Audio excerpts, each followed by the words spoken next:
Chandra. Jaya Jaya Sri Chaitanya Jaya Nityananda. Jaya Dvaita Chandra Jaya Bhakta Vrinda.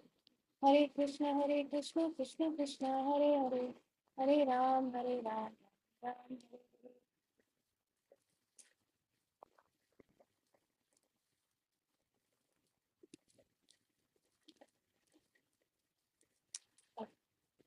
So yesterday we were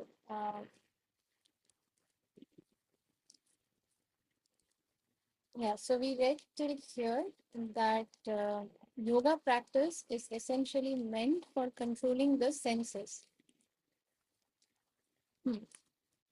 The central controlling factor of all the senses is the mind. Therefore, one must first practice to control the mind by engaging it in Krishna consciousness.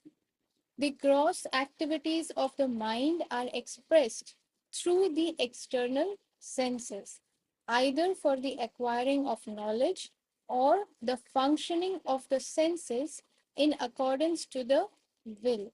So, what Srila Prabhupada is saying here is that it is basically our mind that makes us do everything that we are trying to do or we are doing. So, the first thing that is required is that we must practice to control the mind. And how is that to be done? Previously, it was very clearly mentioned that artificially trying to control the mind is of no use. It will definitely not work, or it cannot be sustained. So, what is the perfect stage of controlling the mind, or perfect method of controlling the mind, is by engaging it in Krishna consciousness, in devotional activities in serving Krishna. So there are 9 limbs, and one can engage in any of those 9 limbs of activities in Krishna consciousness. Now, the mind desires something. In the mind, the thought may come, I feel like having a nice shikanji or lemon soda or something when it's very hot. Over here, it's not hot at all. But depending on the mind's desire, the senses will start accordingly, or the intelligence will start acquiring the knowledge that, okay, now I have this desire. So to fulfill this desire, I need to do this. Either make it myself, or I have to go out and have something, have it somewhere. Based on that, our senses will start working. So it is the mind that will create these desires. And based on that, our senses will start, our intelligence and senses will start acting accordingly. So we have to first practice to control this mind by engaging it in Krishna consciousness. And the subtle activities of the mind are thinking, feeling, and willing. First, it will think, then it will feel something, and then it will start desiring something. In accordance to one's consciousness, the individual is either polluted or clear. If one's mind is fixed on Krishna, Krishna's name, Krishna's qualities, Krishna's form, Krishna's pastimes, Krishna's entourage, Krishna's paraphernalia, all of one's activities, both subtle and gross. Subtle and gross means what one is thinking within and what one is doing externally. Everything becomes favorable. The Bhagavad Gita's process of purifying the consciousness is the process of fixing one's mind on Krishna by talking of his transcendental activities, cleansing his temple, going to his temple, seeing the beautiful transcendental form of the Lord nicely decorated, hearing his transcendental glories, tasting food offered to him, not tasting food which is made by random people and not offered to Krishna, associating with his devotees, smelling the flowers and tulsi leaves offered to him. So many times, uh, not many times, when a flower is offered at the lotus feet of the Lord, and if you receive it as a Mahaprasad, then what should be done? We should first take we should smell it. That is that is how we are engaging our sense of smelling in Krishna consciousness. That is pure devotional service. Just by smelling the garland that is offered to the Lord, just by smelling a flower that is offered to the Lord, by smelling the tulsi leaf that is offered at the lotus feet of the Lord. All these are pure devotional activities. And we should always honor the tulsi leaf that is offered to, to the lotus feet of the Lord. But before that, we should first smell it. So um, then engaging in activities for the Lord's interest, that is preaching, book distribution, prasad distribution. Many people they donate for the Krishna conscious activity. So these are all activities in interest, in Lord's interest, or something that is um, favorable in Krishna consciousness. So all these things are the ways by which one needs to purify their consciousness. Anything outside of this, something whimsical or something man-made, these are man-made methods are all basically nonsense, of no use. So by this process one will be able to fix their mind on Krishna. No one can bring the activities of the mind and senses to a stop. Many people who do these vipassana and these kind of meditations, they try to bring their mind to a point where they are not thinking anything, where they are completely blank, thinking of nothingness. So by this method, it can work for some time, maybe some hours also, okay, maybe some days also, but it will not they will not be, nobody can sustain it, because the activities of mind and senses are such that the mind always needs engagement. You cannot keep it steady without any engagement. And so is the case with the senses. But and now the thing is that all these activities of the mind and the senses are basically the root cause of all the karma that we are acquiring. And that karma that we are acquiring is the root cause of all the sufferings that we are going through or what we will be going through. But one can purify these activities through a change in consciousness. This change is indicated in Bhagavad Gita 2.39 when Krishna tells Arjun of the knowledge of yoga, whereby one can work without fruitive results. O son of Pritha, when you act by such intelligence, you can free yourself from the bondage of works. A human being is sometimes restricted in sense gratification due to certain circumstances such as a disease, etc. But this is not the prescription. So, if somebody has acquired an STD, a sexually transmitted disease like AIDS, or I don't know the names of other diseases which are sexually transmitted, but these kind of diseases they are advised that they should not indulge in those activities uh, until they get cured. But um, so here Srila Prabhupada is saying that a human being is sometimes restricted in sense gratification due to certain circumstances, such as a disease. Now, if somebody has cholera or typhoid, they are advised that you should avoid eating spicy food, this kind of food, that kind of food. So these are restrictions.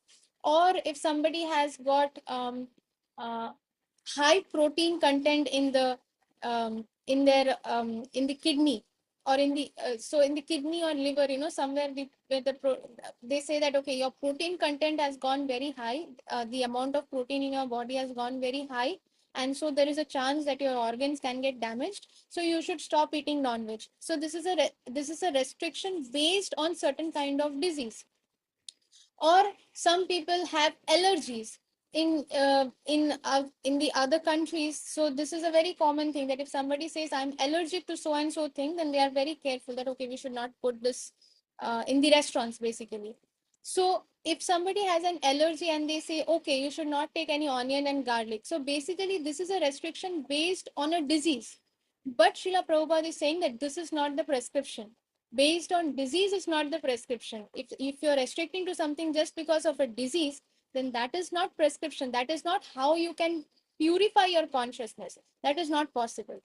Without knowing the actual process by which the mind and the senses can be controlled, less intelligent men either try to stop the mind and senses by force, or they give in to them and are carried away by the waves of sense gratification. Some people forcefully try to control that. Okay, I will not watch TV for one full day. I will not take my phone, or I will not see my phone for 7 days. So 7 day vipassana is going on, but after 7 days, then it is like, okay, all the 24/7 the phone is in hand, because by force you cannot stop yourself. Or what happens is, they give in and get carried away by the sense gratification. Oh, I can't help, I am helpless in this situation, let me just do sense gratification. So both the situations are not favorable, because these are artificial methods. The regulative principles and the rules of yoga, the various sitting postures and breathing exercises performed in an attempt to withdraw one's senses from the sense objects, are methods meant for those who are too much engrossed in the bodily conception of life. The intelligent man who is situated in Krishna consciousness does not try to forcibly stop his senses from acting. If somebody feels, okay, anybody in Krishna consciousness, they will try to engage their senses in Krishna conscious activities. Now, if I have a habit, or if I have an inclination for it previously, for example, if somebody has this inclination of watching too many movies, or listening to too much music, then when they come to Krishna consciousness and when they sincerely try to engage their senses in Krishna conscious activities, they will try to, instead of trying to stop and forcibly control these senses, they will try to not deviate. What is that term? Uh, they will align it with activities. They will align it with watching something which is Krishna conscious, or they will align their inclinations in a way that they are listening to music which is Krishna conscious. They are listening to kirtans, they are listening to bhajans that are given by our Vaishnavacharyas. So this is engaging those same senses. You are not forcibly stopping yourself. If somebody likes, it's is somebody is very fond of eating nice food, then you engage your tongue in eating, in honoring Krishna Prasad. So there are, so in every ISKCON there is Govindas, and you get so many nice prasadam there. You name it and it is there. The world, entire world's cuisine is present in these Govinda restaurants of ISKCON, and they are all prasad. So why not go there and engage your tongue in eating whatever you like? Because there you are not, um, you are engaging your tongue in Krishna conscious activity by honoring prasadam. So uh, so so basically, that the regulative principles and rules of yoga, various sitting postures and breathing exercises performed in an attempt to withdraw one's senses from the sense objects, are methods meant for those who are too much engrossed in the bodily conception of life, that everything is, I am this body and everything depends on this body. My relatives are they are my relatives, they are related to me with the body, but they take themselves as the body, so they understand everything in the bodily concept. The intelligent man who is situated in Krishna consciousness does not try to forcibly stop his senses from acting.